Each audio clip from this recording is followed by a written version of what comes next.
The discovery.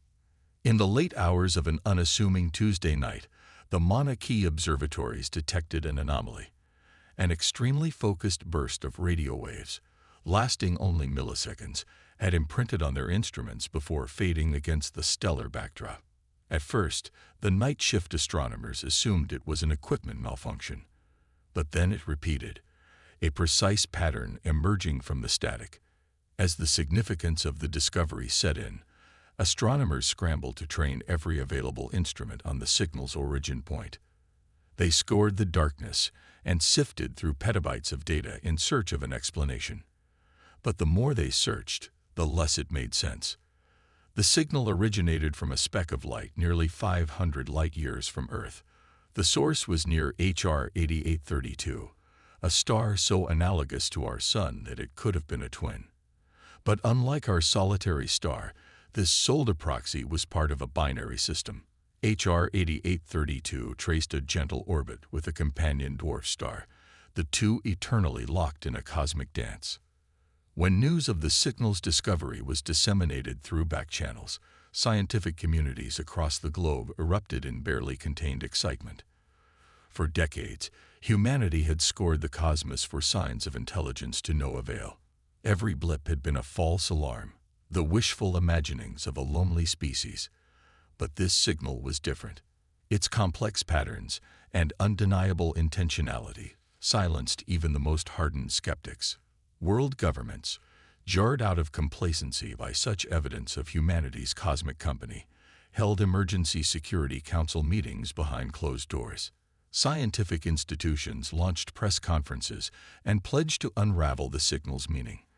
Religious leaders sought to place the discovery within ancient cosmological frameworks. As for the general public, reactions spanned a spectrum from uninhibited exuberance at the thought of cosmic companions to existential dread at the unknown designs of advanced alien civilizations.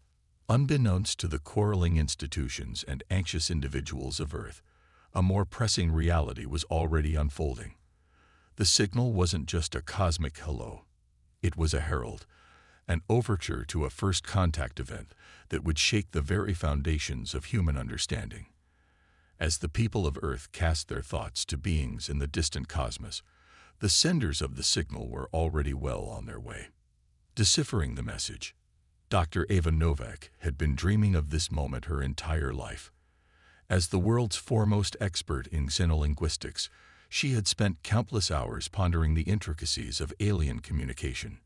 How would humanity translate a language developed by minds who shared no evolutionary or cultural history with their own? The challenge seemed insurmountable. But now, as Dr. Novak stood before a sea of her colleagues, she felt a calm determination settle over her.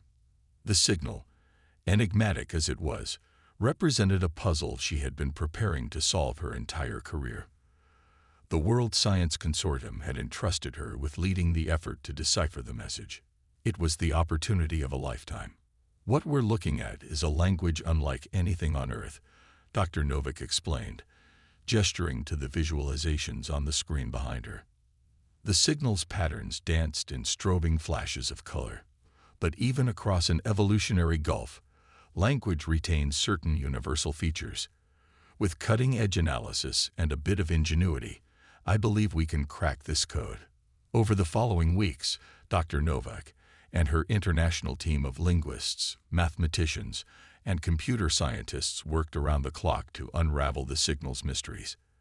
They attacked it from every conceivable angle, analyzing statistical patterns, seeking mathematical relationships, and even attempting to bootstrap an understanding from first principles of logic. Gradually, the signal began to yield its secrets. The message was tonal, conveying meaning through subtle frequency shifts and pulsing rhythms. The team converted these tonal patterns into visual representations, revealing intricate designs that seemed to pulse with meaning. With a shock, Dr. Novak realized they had seen such designs before. They bore an uncanny resemblance to circuit diagrams and architectural plans, the foundational language of any technologically adept species. Armed with this insight, the decryption accelerated at a breakneck pace. Piece by piece, The alien symbols resolved into a cohesive message, a declaration of intent that sent shockwaves through the scientific community and beyond. We are coming. 3 words, profound in their simplicity, heralded a new era for the human species. We were not alone, and our cosmic companions were already on their way. As news of the translation's success spread across official channels, the people of Earth waited with bated breath. For better or worse, first contact was imminent.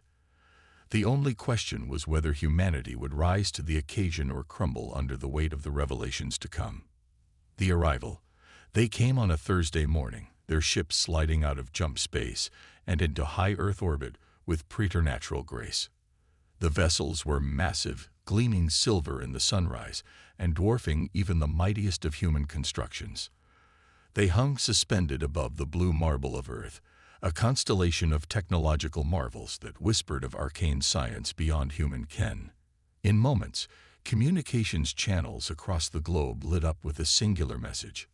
People of Earth, we are the Novans. We come in peace. The voice was resonant and clear, absent any trace of accent or linguistic ambiguity. It was as if the Novans had been studying humanity for a long time, mastering our languages for this very moment. Under the watchful eye of the newcomers, the world fell still. The usual din of human activity, the buzzing of traffic and commerce, the chatter of billions, faded to a whisper. All eyes turned skyward, every soul straining for a glimpse of the beings who had crossed the vast gulf of space for purposes unknown. They did not leave humanity waiting long. Mere hours after their arrival, a single shuttle emerged from the lead Novan vessel. It was a small, sleek thing that seemed to slice through the air itself as it descended through the atmosphere. The craft alighted in the central courtyard of the United Nations complex in New York City, settling to the ground with barely a whisper. The world watched, breathless, as a hatch slid open on the shuttle's flank. A ramp extended, hissing as it met the ground. And then, framed against the sterile white interior of the craft, a figure emerged. The Novan emissary was humanoid, clad in a suit of what appeared to be advanced pressure armor. It stepped forward with measured strides, moving with a deliberate, almost mechanical precision. As the Novan reached the base of the ramp, it reached up and disengaged its helmet with a hiss of releasing pressure seals. The helmet came free, revealing a countenance that sent a collective gasp echoing around the world. The face beneath the helmet was shockingly, undeniably human. From the arch of the brow to the curve of the jaw, the Novan could have passed for any Earthborn man or woman. There were subtle differences, of course. The Novan's skin had an almost metallic sheen to it, as if infused with the same advanced alloys as their ships. Their eyes were a piercing, unnatural blue that seemed to glow with inner luminescence. But these details paled in comparison to the overwhelming familiarity of the Novan's features. The emissary raised a hand in a universal gesture of greeting, a faint smile playing at the corners of their mouth. When they spoke, their voice echoed across every communication channel on Earth, translated in real time for every listening ear. Greetings, people of Earth. I am Kizayan, emissary of the Novan Ascendancy. We have come a great distance to meet you, for your species and ours share a bond of kinship that spans the stars themselves. The time has come for you to learn the truth of your origins and your destiny. The time has come for you to take your place among the cosmic community. The future awaits, and we shall face it together. As Kizayan's words faded, a stunned silence enveloped the globe. In the space of a single morning, every belief humanity held about its place in the universe had been upended. The questions came fast and relentless. Who were these Novans who wore human faces? What did they mean by a shared kinship? And what price would humanity pay for the answers? Only one thing was certain. The world would never be the same again. Revelations. In the days that followed, the Novans and their human hosts engaged in a delicate dance of diplomacy. Kizayan and their delegation were installed in lavish quarters, their every need attended to by a small army of aides and liaisons. The aliens were cordial but distant, deflecting humanity's burning questions with cryptic half-answers and enigmatic smiles. They were here to guide humanity towards some great destiny, they claimed, but the nature of that destiny remained frustratingly opaque. It was during one of these diplomatic impasses that Dr. Eva Novak found herself summoned to a private audience with Kazian. As the head of the team who had deciphered the Novan's message, her expertise was in high demand. She entered the emissary's chambers with a sense of trepidation, unsure of what to expect from the inscrutable alien leader. Kazian greeted her with that same enigmatic smile, gesturing for her to take a seat across from them. "Dr. Novak," they began, their voice a soothing baritone. "I must commend you and your team for your brilliant work in deciphering our message. You have a rare gift for understanding." Ava inclined her head, accepting the praise even as her mind raced with questions. "Thank you, emissary. But I confess, there is still so much we don't understand. Your people, your purpose here, it's all still a mystery to us." Kazian leaned forward, their glowing eyes seeming to pierce straight through to Ava's soul.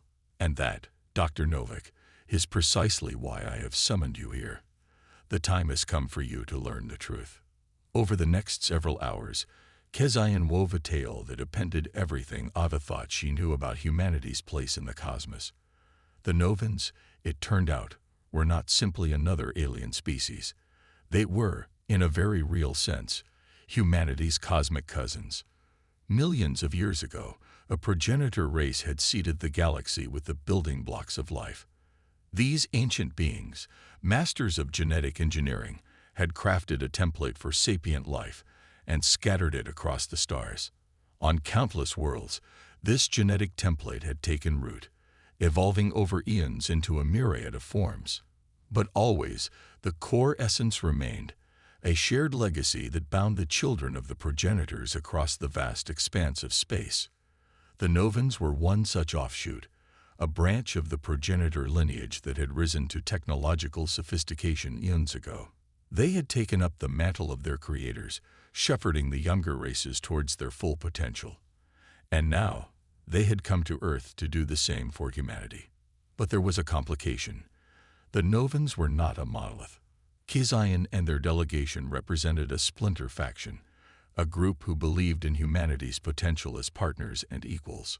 The dominant Novan culture, however, saw Earth as a threat, a volatile, unpredictable variable that needed to be controlled and contained. "We are here to offer you a choice, Dr. Novak," Kazian said, their voice grave. "Join us, and we will uplift your species into a new era of knowledge and prosperity. We will be your guides and your allies, helping you take your rightful place among the stars. But if you refuse, if you cling to your isolation, then our hand will be forced. For the safety of the galaxy, Earth will be quarantined, cut off from the cosmic community until your species learns wisdom or fades into extinction." Ava's mind reeled, struggling to process the enormity of the revelation. In a single conversation, the Novans had rewritten the story of humanity's origins and thrown its future into stark relief. She looked into Kazian's glowing eyes, seeing there a mixture of hope and steel. "Why are you telling me this?" she asked, her voice barely more than a whisper. Kazian's smile was sad, almost wistful. "Because, Dr. Novak, the choice must be made soon. And when the time comes, humanity will look to its best and brightest for guidance. Leaders like you will shape the fate of your species. Choose wisely, for the future of your world hangs in the balance." With those parting words, Kazian dismissed Ava, leaving her to ponder the weight of the choice before her. As she stepped out into the crisp New York air, she couldn't shake the feeling that she had just glimpsed the shape of destiny itself. The path forward was unclear, fraught with peril and promise in equal measure. But one thing was certain: humanity's fate would be forged in the crucible of the days to come. The ultimatum. The revelation of the Novan's origins and intentions sent shockwaves through the global community. Dr. Eva Novak, entrusted with the burden of this cosmic secret, found herself at the center of a maelstrom of political intrigue and existential dread. World leaders demanded answers, and Eva found herself in the unenviable position of translating the Novan's enigmatic pronouncements into actionable policy. But even as humanity grappled with the implications of its cosmic kinship, the situation was rapidly escalating. Mere days after Keziah's revelations, a second Novan fleet emerged from the depths of space. This new contingent dwarfed the Splinter faction's modest assemblage, their ships bristling with weaponry that made Earth's mightiest arsenals look like children's toys. The new fleet took up position around Earth, encircling the planet in a grid of silent sentinel ships. Their message was clear: humanity's time of decision was at an end. The main Novan force, representing the dominant galactic power, had come to enforce the ultimatum laid out by Keziah. Eva found herself summoned once again to the Novan embassy, this time to face a delegation of stern-faced alien dignitaries. They wore the same human faces as Keziah's faction, but there was no warmth in their expressions, no hint of the shared kinship that the Splinter group espoused. Dr. Novak, the lead dignitary, began, his voice cold and clipped. "I am Tarian, High Counselor of the Novan Ascendancy. I speak with the authority of the galactic community. Your species stands at a crossroads. The path you choose will determine the fate of your world." Ava squared her shoulders, meeting Tarian's icy gaze with a defiance born of desperation. "And what paths lie before us, Counselor? Submission or extinction? Are those the only choices your ascendancy offers?" Tarian's lip curled in a sneer. "You misjudge us, Doctor. We offer you the chance to join the galactic community as a protectorate of the ascendancy. We will guide your development, ensure your stability, and in time, you may earn a place as a full member of our alliance. The alternative is not extinction, but isolation. If you refuse our offer, we will quarantine your world, cut you off from the stars until such time as you prove yourselves worthy of joining the cosmic community." Ava's mind raced, weighing the implications of Tarian's words. Submission or isolation. Both options left a bitter taste in her mouth. She thought of Keziah's faction, of their belief in humanity's potential as equals and partners. "And what of those among your own people who believe in a different path?" she asked, her voice steady despite the hammering of her heart. "What of those who would see us as allies, not subjects?" Tarian's eyes narrowed. "The Splinter faction are idealists and fools. They do not speak for the ascendancy. Their fate will be decided by the choices you make here and now. So I ask you, Dr. Novak, as a representative of your species, will you submit to our guidance, or will you condemn your world to isolation?" Ava took a deep breath, the weight of the moment settling on her shoulders like a physical burden. She thought of all the hopes and dreams of her species, of the endless potential that stretched out before them. Could she consign humanity to a gilded cage, a future as the eternal wards of the ascendancy? Or should she gamble everything on the slim hope offered by Keziah's rogue faction? In the end, the choice was clear. Ava met Tarian's gaze, her own eyes blazing with determination. "Counselor, I speak for humanity when I say this. We choose neither submission nor isolation. We choose to forge our own path, to meet the galaxy as equals and partners. We will stand with those among your own people who believe in our potential. And if that means facing the wrath of the ascendancy, then so be it. We will not be ruled, and we will not be caged." Tarian's face contorted in rage, his human features twisting into something alien and terrible. "You fool," he hissed. "You condemn your species to war and ruin. Human potential." In the face of the Novan Ascendancy's wrath, Earth stood united. Ava's defiant declaration, broadcast across every frequency and channel, had galvanized the human spirit. In the face of an implacable alien foe, humanity found a common purpose, a shared resolve to defend their sovereignty and their future among the stars. The next days were a blur of frantic preparation, as Earth's mighty industrial base shifted into overdrive. Factories churned out ships and weapons, reverse-engineered from Novan technology, with the aid of Keziah's Splinter faction. The best and brightest of the human race worked hand in hand with their alien allies, pushing the boundaries of science and engineering in a desperate race against time. And at the center of it all was Ava, the woman who had deciphered the Novan's language and sparked the chain of events that had led to this moment.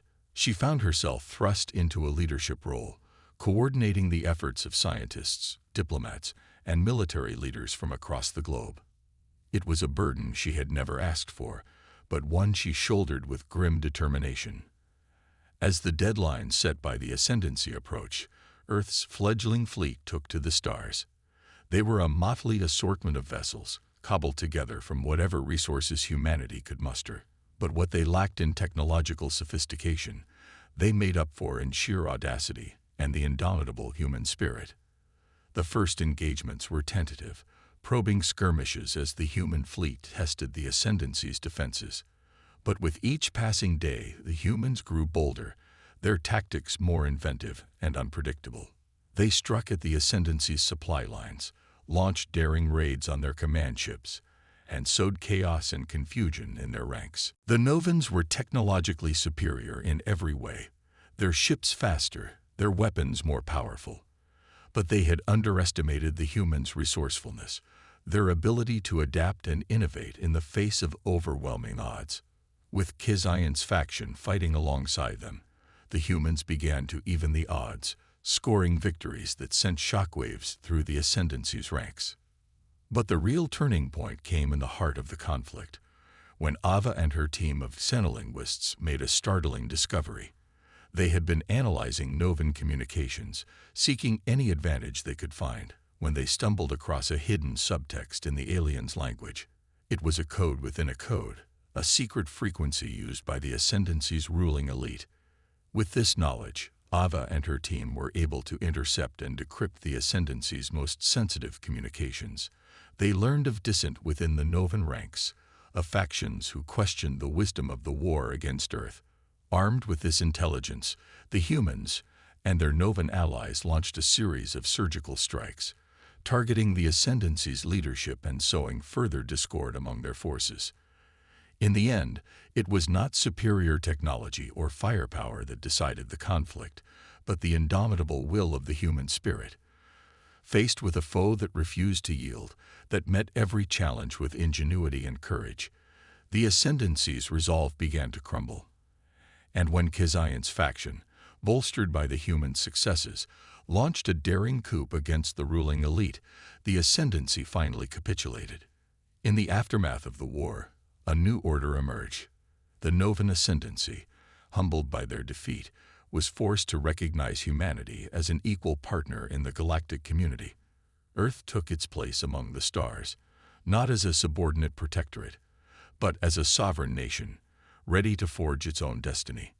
And at the forefront of this brave new era was Ava, the woman who had started it all. As Earth's ambassador to the stars, she worked tirelessly to build bridges between human and alien cultures, to forge a future of cooperation and mutual understanding.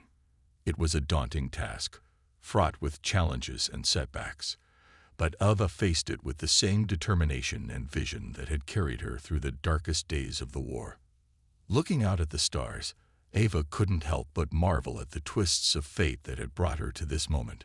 She thought of all the sacrifices, all the lives lost and futures altered, but she also thought of the boundless potential that lay ahead, of the wonders and discoveries that awaited a united galaxy.